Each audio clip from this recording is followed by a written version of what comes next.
5 तत्वों से उत्पन्न 5 सती, ये केवल स्त्रियां नहीं थीं, ये 5 तत्वों से जन्मी 5 दिव्य शक्तियां थीं, जिनके भीतर संपूर्ण ब्रह्मांड की चेतना धड़कती थी।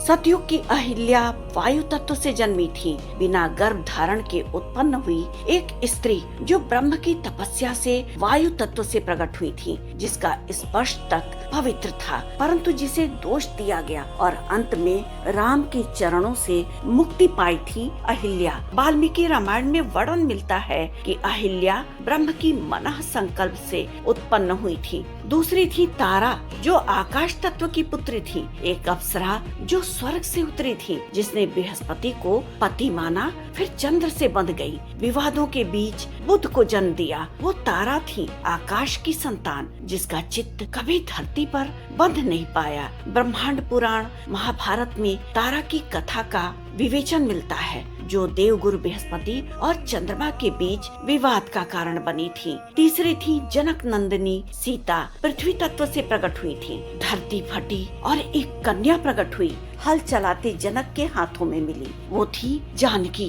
पृथ्वी की गोद से जन्मी, त्याग, सहनशीलता और धर्म का प्रतिमान। रामायण में स्पष्ट है सीता जी का जन्म भूमि से हुआ था। चौथी थी मंदोदरी, जल तत्व से उत्पन्न हुई थी। कहते हैं मंदोदरी पहले एक मेढकी थी, जिसने शिव की कठोर तपस्या की और शिव की कृपा से माया बनकर जल से उत्पन्न हुई। लंका की रानी मंदोदरी, जिसने रावण के अहंकार को बार बार रोका, पर नियति फिर भी लिखी जा चुकी थी। और नारी चरित्रों में सतीत्व की स्थापना करने वाली मंदोदरी की कथा रामायण के उत्तरकांड लंका कांड में मिलती है। पांचवी सती थी द्रौपदी, अग्नि तत्व की कन्या, अग्नि कुंड से निकली एक राजकन्या, पांचाल नरेश की यज्ञ से उत्पन्न हुई थी। अग्नि की ज्वाला से तेजस्वी और 5 पतियों की पत्नी बनी। वो थी द्रौपदी, धर्म की रक्षक, कौरवों के विनाश की चिंगारी। महाभारत में स्पष्ट वर्णन है